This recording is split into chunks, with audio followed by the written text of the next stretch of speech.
Today on Locked On Red Wings, who are the best Americans to ever wear the winged wheel?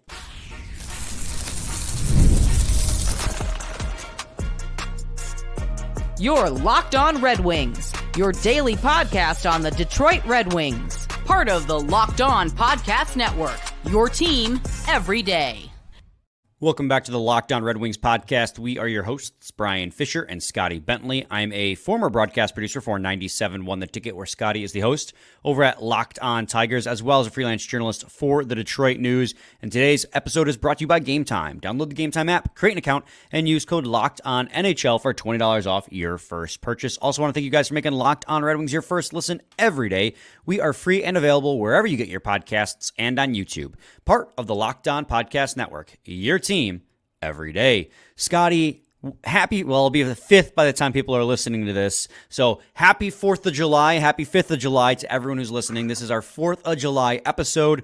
The Tarasenko acquisition kind of threw a wrench in any plans we may have had to getting this out in a more timely fashion, but we still wanted to do it. One, because we're going to be doing 5 episodes a week all July, so we'll have plenty of time to break down the free agent acquisition. So we thought we'd give you something a little bit more lighthearted and fun to celebrate Independence Day, and that is the top 5 in no discernible order. It's not ordered, but our top 5 Americans to ever wear the winged wheel, and there's some distinctions there as well. It's going to get confusing real fast. I'll do my best to try and explain it to you. Obviously, guys like Mike Modano would make the list if we're just talking about best American NHL players to have worn the winged wheel, but we're going to do best Americans who had an impact on the Red Wings, if that makes sense. The best so we're talking careers. about who, yeah, best careers, yeah. Best Red Wings careers. That's a great way of putting it. He's a writer, guys. So that's where we're going to go with this one. We'll have honorable mentions at the end. And again, this is no particular order. So these are just the top 5 in whatever order. So don't get mad if we name one guy 5th and then we name another guy at the very end and you go, well, that guy's not better than the guy you listed first. He's one. You know what I mean? Like, I feel like if you were to rank them, number 1 would be pretty clear cut. But I do think so too. It's tough. You're comparing eras and positions for all of them. I think it's really difficult to put them in a specific order. Team matters as well. I mean, there's a lot that would go into that. But I do think no matter how you slice it, really, number 1 is pretty clear cut. Sure. We can be in agreement there's a number 1, but 2 through 5 is no particular order. Fair enough. Scotty, you want to lead us off? Who do you got? Yeah. Man, who do I want to start with? I mean, we could, honestly, I feel like number 1 is kind of a layup. And so it's not really, burying the lead to start with him. We can start with Chelios if you want to, which we were talking before that his son played 5 games? 2 games? I don't remember that. Games? I remember Jake Chelios in the system, but I don't remember Jake Chelios on the Red Wings. But apparently he played 5 games. He didn't record a point, but he recorded some PIMs. That's a dog right there. That's all I got to say. But yes, Chelios, pretty, again, anticlimactic, not a huge surprise to anybody. I think he is probably the number 1 if you were to rank them. Obviously, a really big moment this past season, which was very cool, with Kane's return to Chicago on the same night where they retired Chelios' jersey number, and then Kane obviously had the game winner. He's one of the few players in the history of hockey to blend Blackhawks fans and Red Wings fans and have them unite. That's the word. Temporarily put their differences aside for Chelios. But yeah, obviously one of the greatest players, period, of all time, Hockey Hall of Famer, had a fantastic Wings career, had a fantastic Blackhawks career. And it's no surprise that he is at the top if you were to rank them of this list. Yeah, and I mean, with the Detroit Red Wings, it's kind of crazy too when you think about it, because when he was traded to the Red Wings, a lot of people thought he was going to the Red Wings to get a cup and kind of twilight of his career. Then he ended up playing, 10 seasons with Detroit. He got traded to Detroit in 1999, and he played with Detroit until he was 47 years old in 2009. And he was even in 2008 when they won the cup, he was still an effective defenseman. He played 69 games with the Detroit Red Wings. This is a guy who aged wonderfully, better than he and Yami or Yager, right, are the 2 guys who just did not leave the league. They just stuck around. Chris Chelios is absolutely, outside of his career at the Detroit Red Wings, right, where he won 2 cups, he was an All-Star 1 year, second for the Norris Trophy, and he won a Messier Award. But outside of that, like, he won 3 Norris Trophies. He was the captain of the Montreal Canadiens and the Chicago Blackhawks, and he had another cup on top of that as well. So, like, Chris Chelios is just, with the Red Wings and outside of the Red Wings, is a phenomenal player, and he was elected to, back in 17-18, when the NHL did their top 100 players all time, he was one of the top 100, and I think without a doubt, and his tenure with the Detroit Red Wings, like, just, I think it's a slam dunk that he's not just one of the best Americans to ever don the winged wheel, but one of the best Americans to ever play in the NHL. And I think there's no better way to start off this conversation than with Chris Chelios. Of course, I agree with you. I think I think you're right. I think I know we got to move on to another player here, but I do think that when you have the conversation of just best Americans of all time, I mean, especially before this current era, right, with like Kane and now, you're getting a little bit more with like Matthews and whatnot. But, before this era, I mean, he was, where the conversation kind of started for a lot of people for a long time on best Americans just in the history of the NHL. So, yeah, absolutely. Yep. From here, Scotty, let's go to...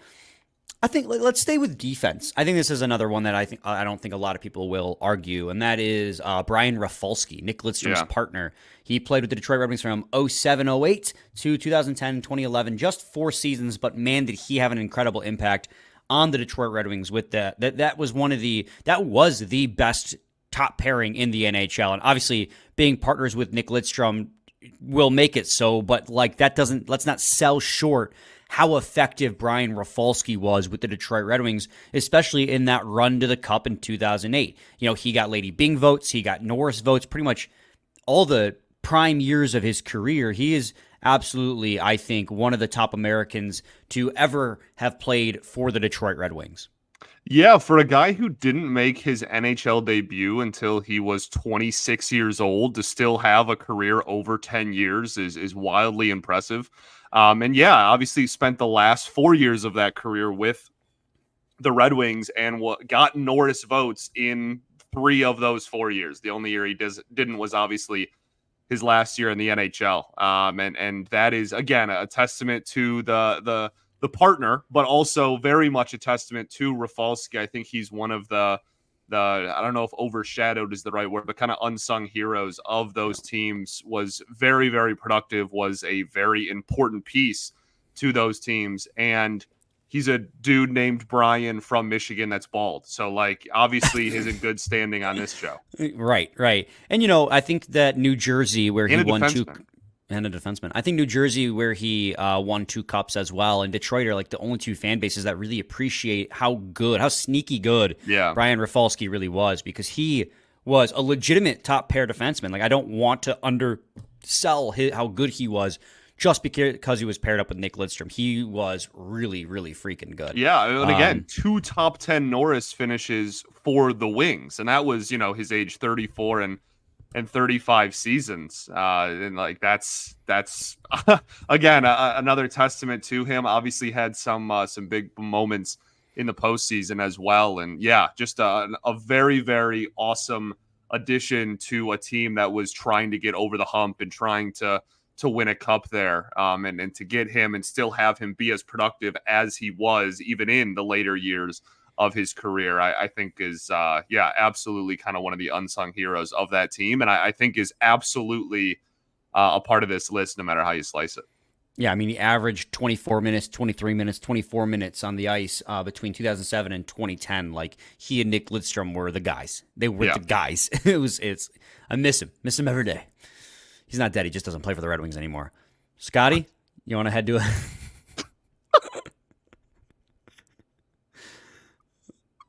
You want to head to a quick break, and when we come back, I would love to. Keep the conversation going. Scotty wasn't expecting that one. We'll be back with the other 3 in segments 2 and 3, and as well as some honorable mentions, so stay tuned to Locked on Red Wings. threw Scotty off with that one. Passion, drive, and patience. The formula for winning championships is also what keeps the ride or die alive. eBay Motors has everything you need to maintain your vehicle and level it up to peak performance. Superchargers, roof racks, exhaust kits, LED headlights, and more. Whether you're into speed, power, or style, eBay Motors has you covered. With over 122 million parts for your number one ride or die, you'll always find exactly what you're looking for. And with eBay Guaranteed Fit, your part is guaranteed to fit your ride every time or your money back. Because with eBay Motors, you're burning rubber, not cash. With all the parts you need at the prices you want, it's easy to make your car the MVP and bring home huge wins. Keep your ride or die alive at ebaymotors.com. Eligible items only. Exclusions apply. eBay Guaranteed Fit only available to U.S. customers. Segment 2, Locked On Red Wings podcast. Scotty, we're doing the top 5 Americans to ever wear the winged wheel, and we're talking about Americans in the context of their Red Wings career, not just National Hockey League player who had a stint with the Red Wings. Talking about their impact with the Red Wings as well. So far, we've listed Brian Rafalski and Chris Chelios. Chris Chelios is our consensus number 1, but we're not ordering 2 through 5. It's just we're just naming the guys we think had the most impact on the Red Wings when they were here. Who do you have next?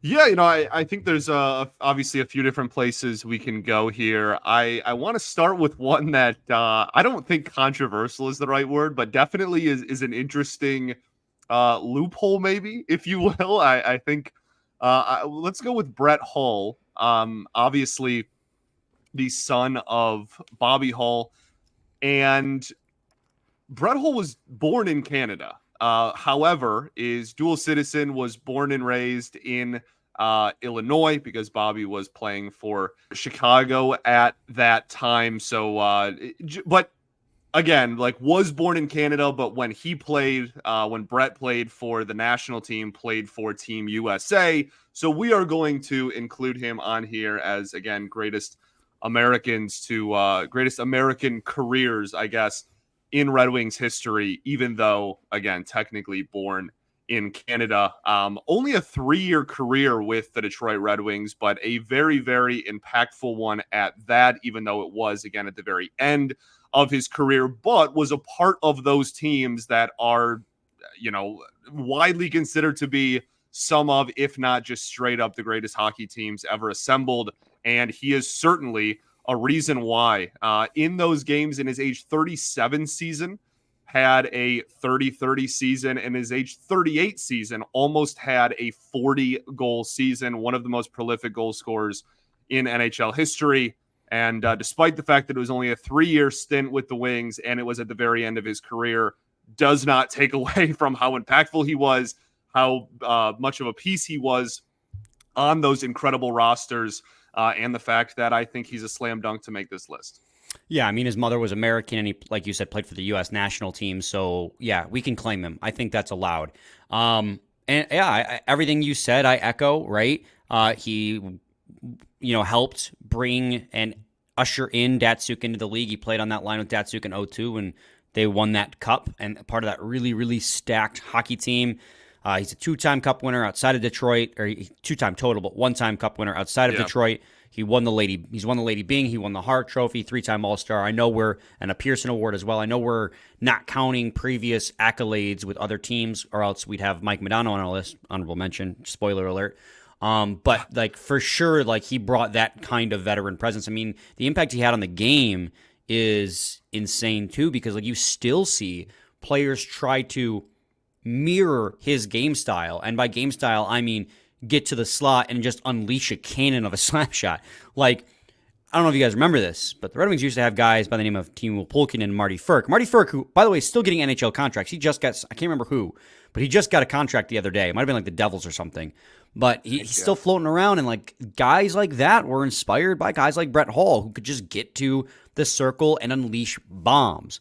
So he's definitely carved out his place in history in the NHL and with the Red Wings. Obviously, like you said, just very memorable piece of that 2002 team. And then obviously he was here for a few years after that. Still, like you said, almost a 40-40 season at like 38 years old, which is insane. Wild. Scotty, I'm going to go to the next one. We're going to have to go way back to an era where neither of us were alive. Reed Larson played for the Detroit Red Wings. Man. between 1977 and 1985. He had 510 points in 641 games played with the Detroit Red Wings in the depths of what is called the Dead Wings. And in the mid-'80s is when the Red Wings began to start that climb out, but they were still not in any real contention.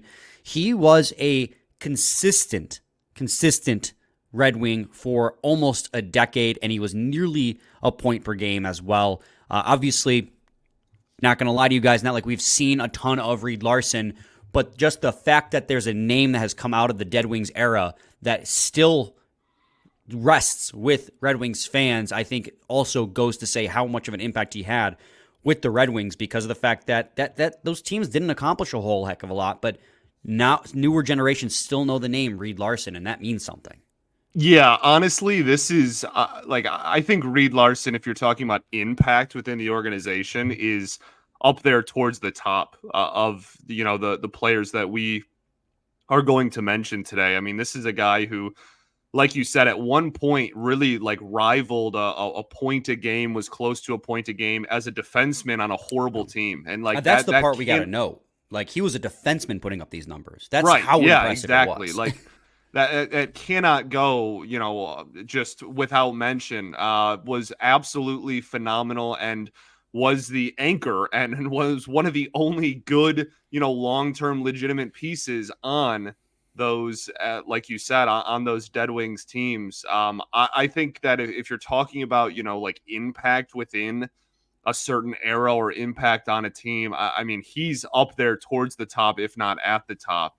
This is a guy who, you want to talk about unsung hero, is like the definition of that. If you look through the history of the Detroit Red Wings organization, made his debut when he was 20 years old and played with the Wings all the way until just before he turned 30, and then kind of bounced around from team to team there until his retirement. But at his peak, man, was one of the more productive defensemen in the league, and did it for a not very good hockey team. I think, being the anchor of that era is something that won't get a lot of credit or headlines because of how rough the era was, but I think he absolutely deserves his flowers here. Well, I mean, like with the Detroit Red Wings, he had 570 points, right? Outside his rookie season when he had just 1 point because he only played 14 games, the rest of his tenure with the Detroit Red Wings, he did not dip below 58 points. Right. And there was only one season where he was below 60 points, and he had a 74-point season mixed in there as well, including 4, 5, 6, 20-goal seasons from the back end. He was a playmaking and assist machine, and he could score a lot of goals all from the back end. He was a monster. That season, from the back end. that 82-83 season is the one you're alluding to. The Detroit Red Wings as a team scored 57 points. They were not good. They were toward the bottom of the NHL, 57 points. They won 20 or 21 games on the season.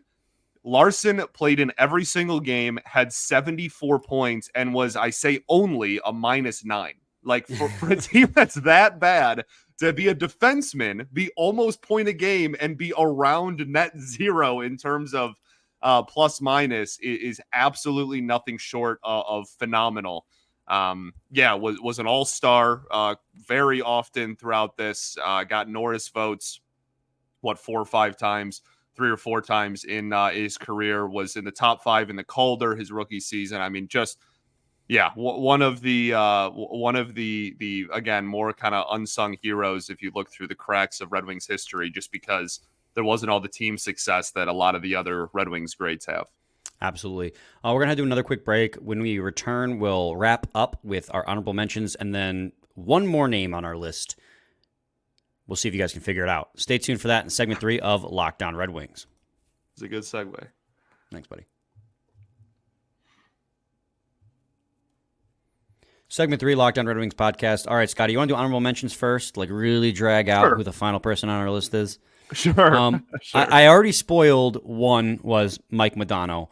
That he's on here because he's one of the greatest American hockey players of all time, but his stint with the Detroit Red Wings was 1 season and mired with injury. So he didn't really have an impact on Red Wings lore. But, I mean, he is without a doubt one of the best American hockey players of all time.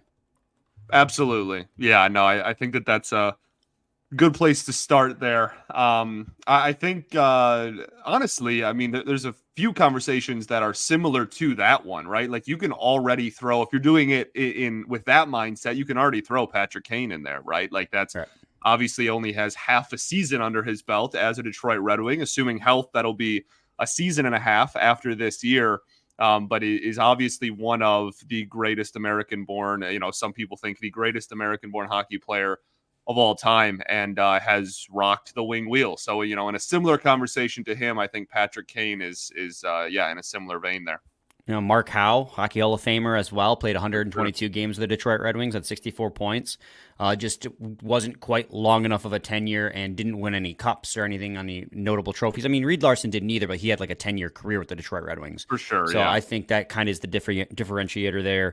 Alex DeBrincat is, again, it's just like too early to tell, but Yeah. he's an honorable mention more so because I see the potential for him cracking that list if he stays with the Detroit Red Wings long term. I think that he has that potential, so that's why he's an honorable mention. Yeah, I think a kind of a fun one is like Abdicator. You can throw on there. I think that's again not on the same caliber as the other guys we're mentioning here, but another kind of guy that There's was a a reason fan he's not favorite at on one the point, list. certainly, and right was born here. I also think Doug Brown is kind of an overlooked one. Had a really solid career, obviously, for the Wings in the '90s. He was born in Massachusetts. So that's another one that could be an honorable mention there. Yeah, Riley Barber, 4 games with the Detroit. No, I'm just kidding. There you go. I'm just messing around. Jimmy Howard, I liked a Yeah, lot. yeah. I know I'm a Howard apologist. A lot of people are going to hear me say that, and they're going to shriek. Again, it's honorable mentions anyway, so these guys aren't even on the list. Right. But when you're talking about American goalies that played for the Red Wings, he is without a doubt probably the best one. Like I'm just looking at the list. Your list of goalies is Conklin, Howard, Alex Lang, Thomas McCollum, Alex Nedeljkovic, Pat Rupp, Carl Wetzel, and that's it. Like of those goalies, Jimmy Howard is the only one only American goalie to have played over 100 games with the Detroit Red Wings. He played 543 games and won 246 and had a career save percentage of .912.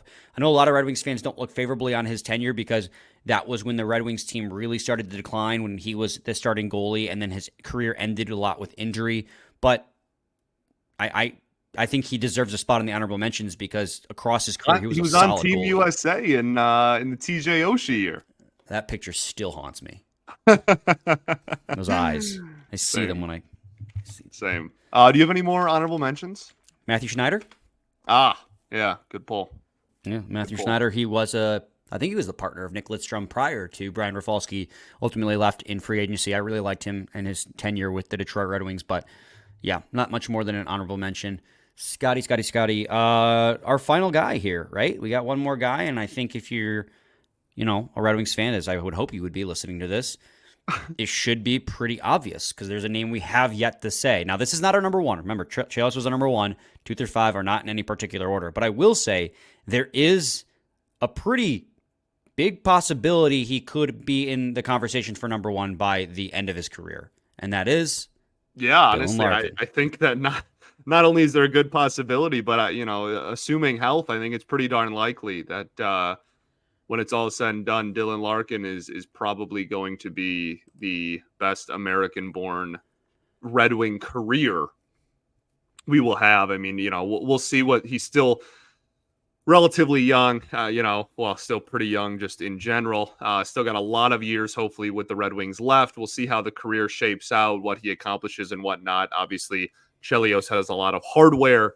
that Larkin doesn't necessarily have yet. But I think if you're looking at production and trajectory, and just the fact that Larkin's going to be the 1C, presumably, for quite some time going forward, that is a guy who very much and is, going to wear the C for a very, very long time. I think that's a guy that could absolutely end up being the great, the number one goodness on this list by the end of his career. But I think he's already in the top 5. And I think that when you look at American-born players that played for the Wings, it's not the most high-powered list ever, right? You most things Red Wings related we're almost accustomed to, just like incredible lists and incredible like unbelievable names and high power production and whatnot. And it's still, again, a good list, but a lot of these guys, again, played like holes on here. He had a 3-year career with the Wings and whatnot. I think, Larkin absolutely has a chance to be number 1 or number 2, depending on how you look at it when it's all said and done. But I think he's already in the top 5. Oh, easily. I mean, he's got 9 years with the Detroit Red Wings. His entire career, he has 506 points in 652 games played. He's got multiple 30-plus goal seasons. He's got multiple 70-plus point seasons. Like every single year, the last couple of years, even fighting through injury, his production has gotten better. So he'll probably be the highest scoring American Red Wing before he's 30. Right. Like of all time. Like he'll probably be. I mean, he's chasing. I think Larson is somewhere in the 500s. I think he gets it this season. Because really? I think Reed Larson, in terms of Red Wings careers, like Larson had 570 points with the Red Wings, and Larkin's at 506. Yeah, I think it'll be this year because I don't think any other American has more points than Dylan Larkin as a Red Wing. In their Red Wings career specifically, as you just pointed out. Yeah, probably not. So, Scotty, do you have any final thoughts? I don't think so, man. This was fun. It was a fun little weekend episode, holiday episode. Always cool conversation to have. If you want to rank them, go for it. You're better than us. Any final? Or you already said your final thoughts. We ball? Yeah, we ball. We ball. We'll be back with a new episode on Monday. Stay tuned for that. Same time, same place. It's your team every day. Every day.